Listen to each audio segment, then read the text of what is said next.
Have you tried budgeting in the past? Perhaps multiple times? But have you always had the lingering feeling that something just isn't quite right? Things just didn't stick for some reason? Or maybe you feel like you are smart, educated, and have a good job, but you can't seem to figure out why you can't understand money? These are all things I've heard from my clients, and today we are going to explore why you may have been unsuccessful in the past and what you can start doing today to move yourself into a better financial position. Welcome to the Money Clarity Podcast. I'm your host, Lindsay Shiraka. I'm a YNAB certified coach and a certified money coach, and I am here to help you stop feeling stressed about money.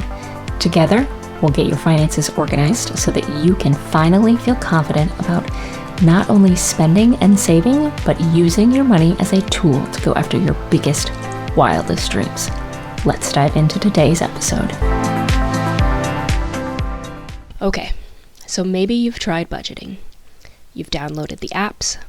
You've used them diligently for a week or two, maybe even a month. But then life gets busy. You forget to log a purchase, and you get frustrated and give up. Or maybe you've tried going cold turkey, restricting what you buy, trying a no-spend challenge, or cutting out all entertainment. You've stopped going out with friends, you only eat rice and beans, but you just end up feeling like you are punishing yourself. Before you know it, you're burned out and go on a huge spending spree, only to end up feeling guilty and even more defeated. First off, take a deep breath. You are here because you are looking for a different way. And let me just say that it is not your fault. The reason you may have been unsuccessful in the past might be because there's more to money than just the numbers. You may have unintentionally been leaving out a critical piece. Let's face it, the world of finance is far more complex than your basic math. If only 2 + 2 = 4 was as complicated as it got. Plus, practical budgeting and financial literacy are often overlooked in schools. I can't tell you how many times I've heard, "If only I learned this in school."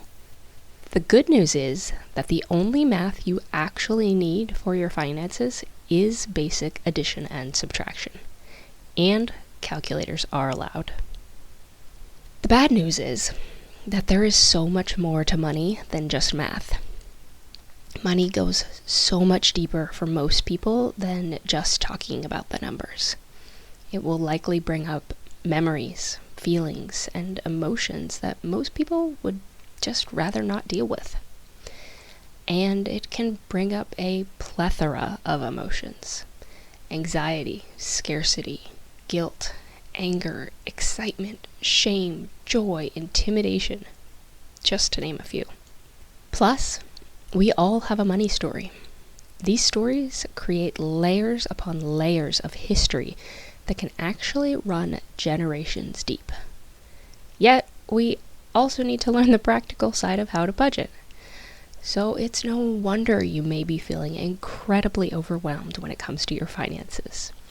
But don't worry, while money may bring up a range of emotions, there is a way to navigate this intricate landscape. By addressing 4 key aspects of your relationship with money, you can create lasting change and achieve what I like to call financial exuberance, or a state where you have a positive relationship with your money. You use it as a tool to build your business, live your greatest life, and create positive change in the world. Yes, it really is possible. The first step is believing that it is. And if that's hard for you to believe right now, that's okay. Just know that I believe it's possible for you, and I will keep believing until you can do so for yourself. So let's go ahead and explore these 4 sides of money together. First is your behaviors and actions. How do you act around money? What habits do you have? You may not even realize that you have them. These subconscious habits and patterns affect your relationship with money, whether or not you realize it. That's why it is so important to dig into your behavior patterns around money, determine where those patterns came from, and examine them to see if they still serve you and the life you are looking to achieve. For example, do you ever find yourself unconsciously buying a certain brand of cereal, even though you don't really love it? Have you ever stopped to ask yourself why? Maybe it's because that's what your parents said you could afford when you were growing up, and that has always stuck with you. But is that actually true for you today? It may or may not be, but until you do a little digging, you may not realize how many habits you have that were taught to you as a child. Some of these patterns have been ingrained in you for decades, so it will take time to reprogram your brain to what you truly believe for yourself. The takeaway here is that it is important to uncover the subconscious habits and patterns that influence your financial decisions. By understanding where these behaviors originated and evaluating if they still serve you, you can begin to reshape and be intentional with your behaviors and actions related to money. The second area is your money mindset. What you focus on is what you attract, and how you talk to yourself and others about money can affect what you are attracting. Are you constantly feeling like you never have any money and will always be in debt? That might be why you are stuck and always feel like you're incurring large unexpected expenses. Do you ever find yourself saying any of these things? I don't want to be in debt. I'm never going to pay off my student loans. There's never any money left over at the end of the month. I can't afford that. What if instead you started shifting those thoughts to more positive ones? I am debt-free. I am well on my way to paying off my student loans. I'm saving $20 each month. I am choosing to spend or save my money somewhere that is more aligned with my priorities. How much of a different energy does that second list have? Maybe when you first get started, you can't quite fully get on board with the positive extreme. Maybe being debt-free feels like it is so many years away and you will never get there. So what if you started with something like, I am on my way to becoming debt-free? Because that is a true statement. Every payment you make on a loan gets you just a little bit closer to paying it off. Start with whatever resonates with you and whatever you can truly believe in at this moment. Your takeaway here is what you focus on is what you attract. Shift your perspective from scarcity and debt to abundance and financial freedom. Replace negative thoughts with positive affirmations and just watch how your energy begins to transform. The third side of money is your feelings and emotions. Like I said, for many people, just thinking about money can bring up so many different emotions. Fear, anxiety, scarcity, and anger are all very common ones. Our memories and experiences shape who we are today, the person we have become. And while a lot of those beliefs and experiences are conscious, a lot of them are also subconscious. This is especially true when it comes to your money. Money has always been around you, even before you were aware of it. Ever since you were born, your money history has been unfolding. Maybe you've always had to save money you received for birthdays. Maybe your mom always told you that your family would be homeless if the rent didn't get paid. Or maybe you felt relieved when your parents helped you out with an apartment deposit so you could leave an unhealthy relationship. One very real example for me personally came up a few years ago, and it had to do with some slightly freezer-burnt ice cream. In this particular instance, it was a higher quality ice cream from a local shop, and the thought that popped into my mind was, it's too expensive to waste. That thought stopped me in my tracks because I realized that was my dad's voice in my head. But just how quickly it came to the surface, that subconscious thought that I had been internalizing for years was the surprising part. In the end, I did end up throwing away the ice cream and replacing that thought with, I am worthy of great ice cream. The point is, money and the thoughts you have around it can carry a huge weight, and it might not even be your fault. You may not even realize these weights are there. Taking time to dig into your money history can help you uncover these thoughts and feelings and release them if necessary, in order to be able to move forward.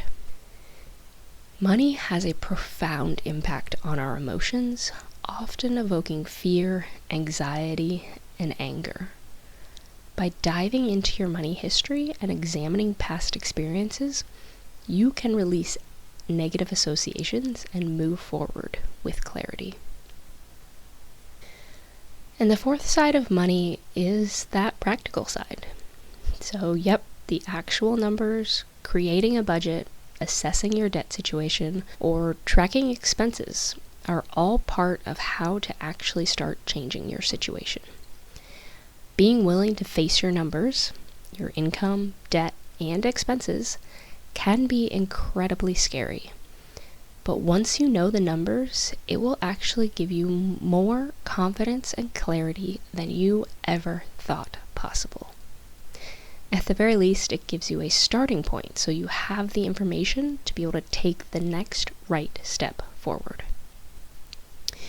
Believe it or not, it will also give you more control and help you take action based on what you want, rather than what someone else tells you you should want, or maybe where you've blindly ended up. It's not uncommon to find expenses that my clients didn't even know they were paying for. Maybe it was something they forgot about or thought they canceled, but because they weren't looking at their numbers, they had no idea.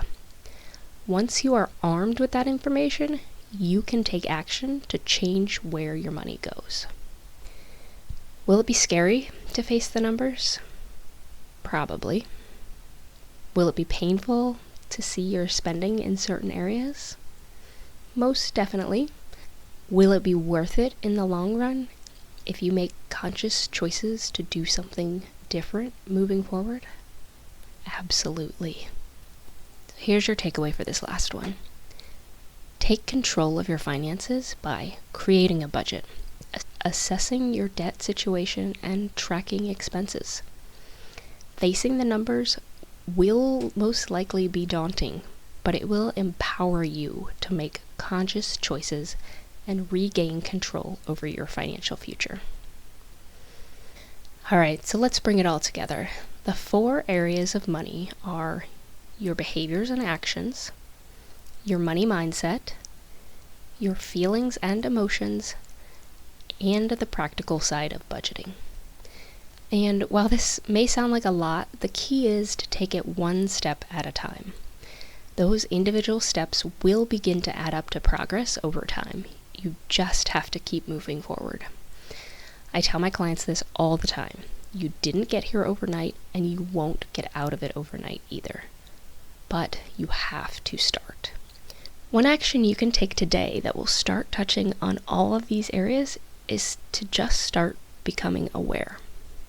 Aware of your thoughts, your feelings, your emotions, any stories you might be telling yourself, how you feel when you spend money, any voices you hear in your head that might be from a parent or caregiver.